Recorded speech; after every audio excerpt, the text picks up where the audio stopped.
Ce que je vais dire, c'est que ce que vous appelez antithèse n'est pas la négation systématique de la thèse. Ce qu'on appelle antithèse, c'est quoi? Écoutez-moi bien.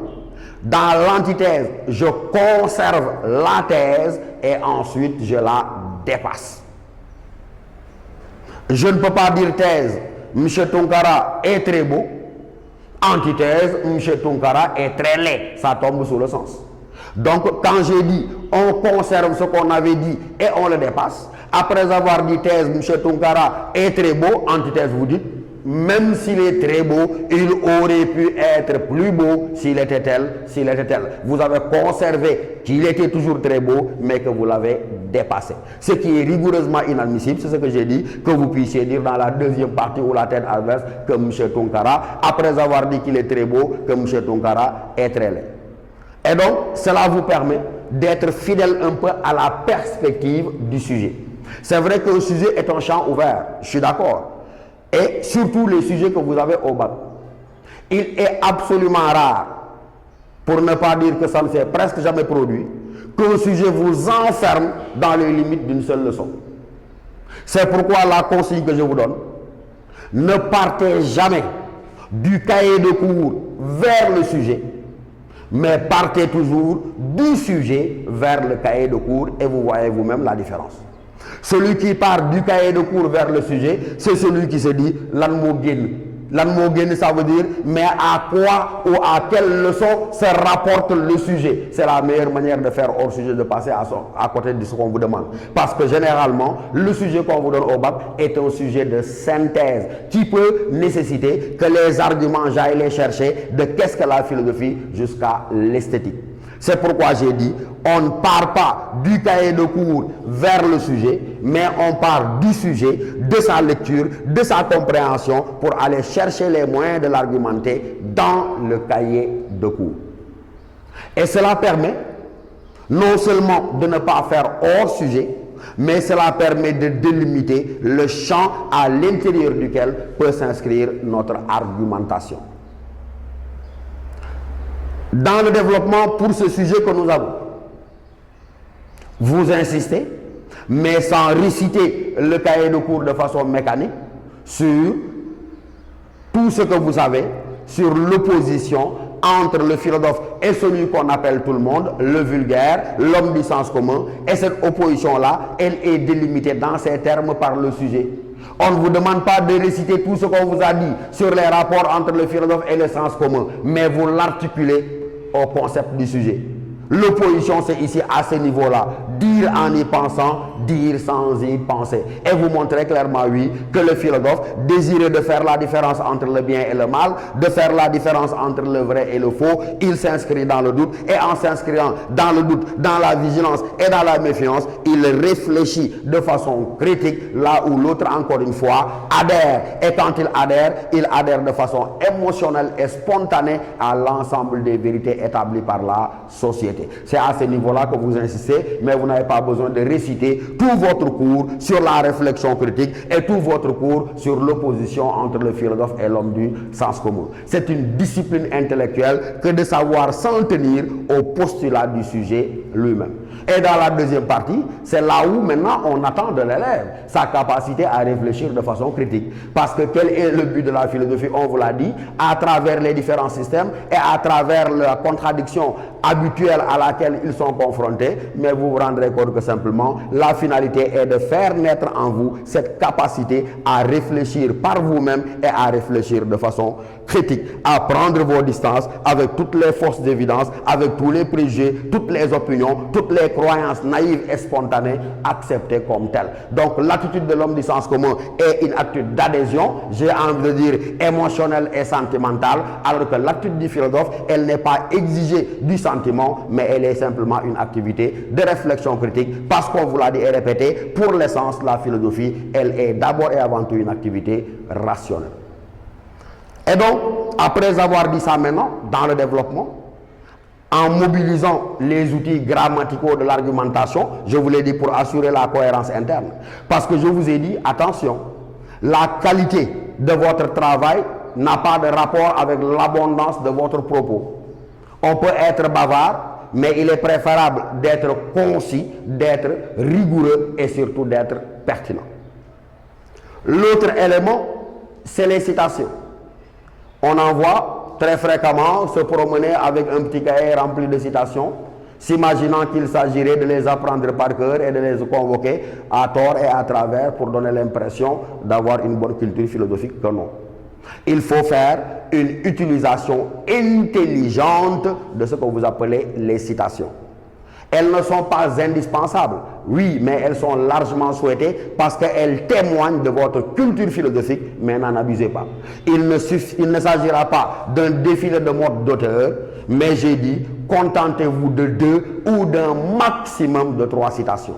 Vous avez fait votre première partie, à la fin, citation, phrase de transition, deuxième partie, à la fin, citation. Donc j'ai dit, maximum 2 ou 3 citations suffiront à éclairer. Pourquoi vous le savez? Parce qu'on vous l'a dit, la philosophie est d'abord et avant tout un effort de réflexion, mais de réflexion personnelle.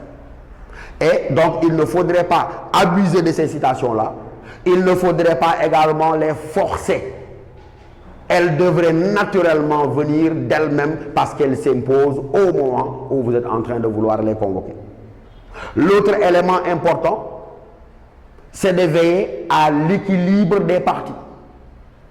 Je conviens avec vous qu'on a forcément plus d'idées ici que là-bas, mais vous verrez vous-même, et vous êtes d'accord avec moi, qu'il serait absolument inélégant d'avoir 3 pages pour la première partie et 2 pages pour la deuxième partie, ou 1 page pour la deuxième partie. Donc même s'il ne peut pas y avoir de proportion absolue, veillez autant que possible à équilibrer les différentes parties. Et ensuite, comme je l'ai dit, non seulement je m'appuie sur les outils grammaticaux de l'argumentation, mais également je dois faire en sorte que les transitions puissent être assurées.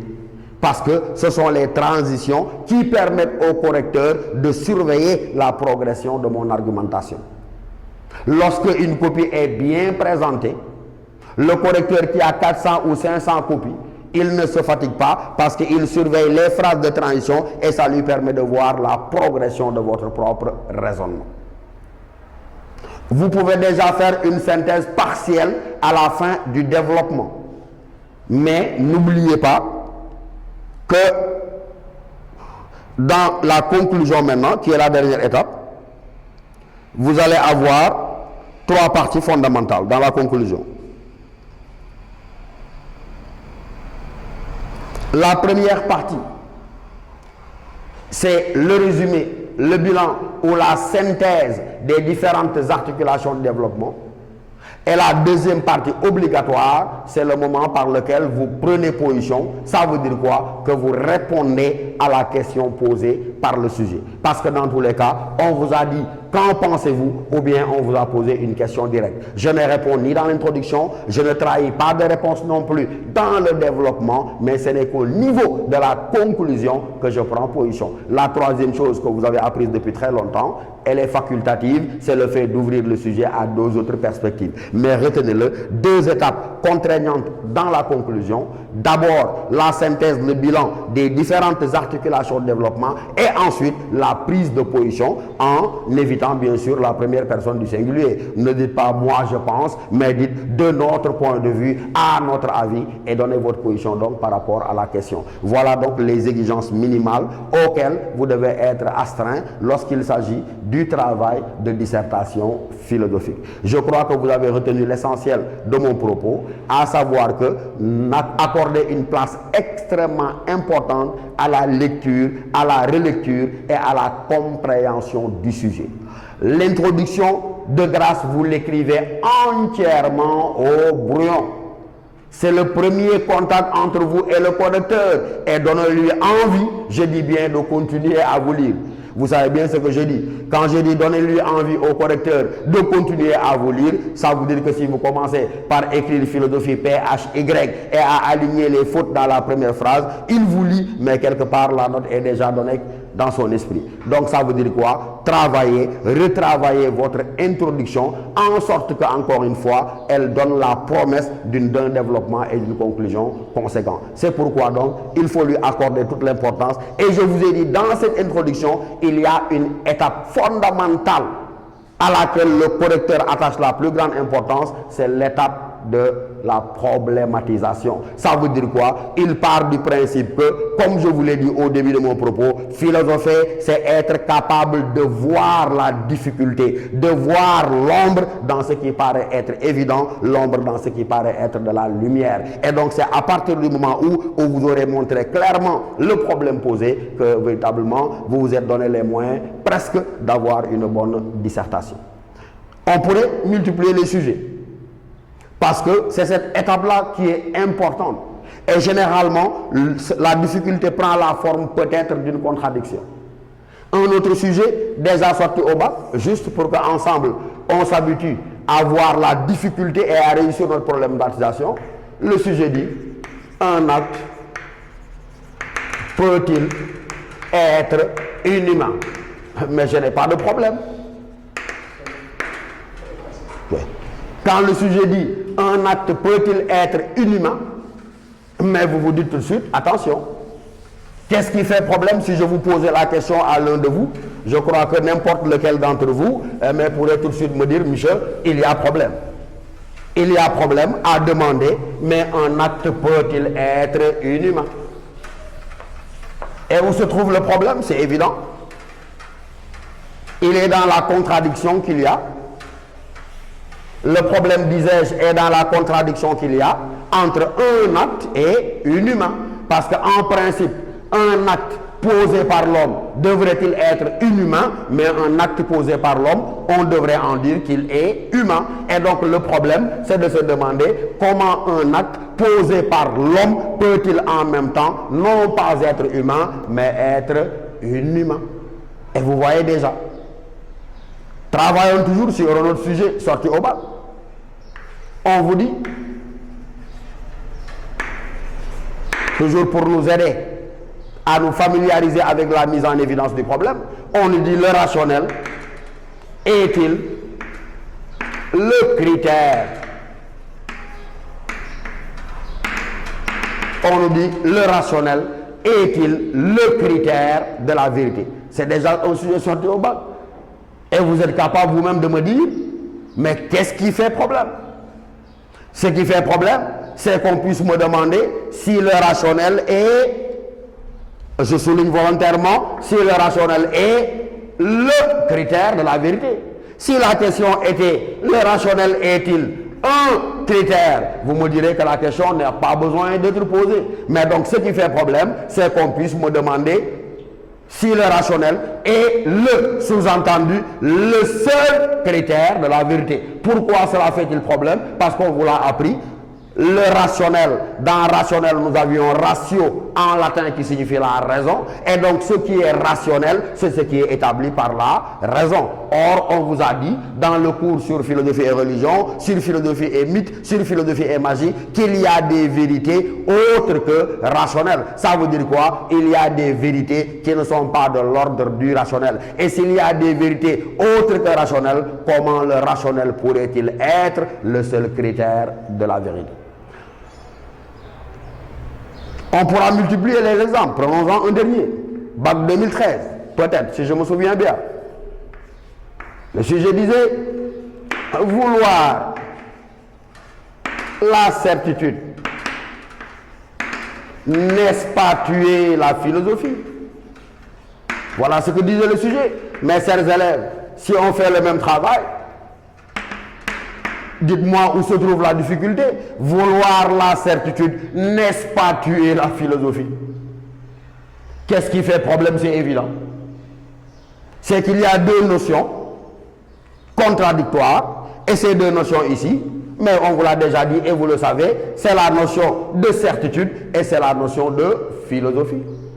On vous a tous répété à s'inquiéter ce mot de Bertrand Russell, vous vous en souvenez? La valeur de la philosophie, disait Bertrand Russell, doit surtout résider dans son caractère incertain.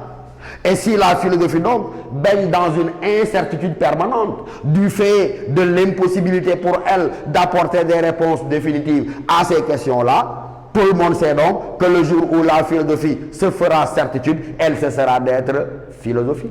Donc la difficulté, comment demander si la certitude ne tuerait pas la philosophie, si on sait que par essence et par définition, la philosophie, elle se veut incertaine parce que n'admettant jamais de réponse définitive. Et vous avez donc vu un peu, à travers ces 2, 3 ou 4 exemples, nous avons tenté de vous donner les clés de résoudre la principale étape, la plus difficile de l'introduction. Ça veut dire apercevoir la difficulté et poser clairement le problème. Je répète, là vous direz, si il y a des vérités qui ne sont pas découvertes par la raison, comment le rationnel à lui seul pourrait-il être le critère de la vérité? Le sujet qui disait un acte peut-il être inhumain, vous dites la même chose. Si, comment un acte posé par l'homme releverait-il non pas de l'humain, mais de l'inhumain, etc., etc. Et quand vous serez habitué à vous répéter et à vous exercer autour de cela, vous serez parfaitement apte à apercevoir la difficulté et à vous donner les moyens d'avoir une très bonne dissertation. Parce que contrairement à beaucoup de préjugés, la dissertation n'est pas une épreuve impossible. Mais elle repose, comme je vous l'ai dit, sur une exigence de rigueur, sur une exigence de clarté dans l'exposition et sur une exigence simplement de pertinence. Mais vous le voyez, avec ces exemples-là, peut-être que dans les autres séances à venir, nous insisterons encore sur des sujets et cela nous semble assez important pour vous permettre de réussir avec succès l'épreuve de dissertation philosophique au baccalauréat avant que nous puissions passer à l'autre épreuve à laquelle vous êtes soumis, c'est l'épreuve simplement de commentaires philosophiques. Excellent. À ce jour.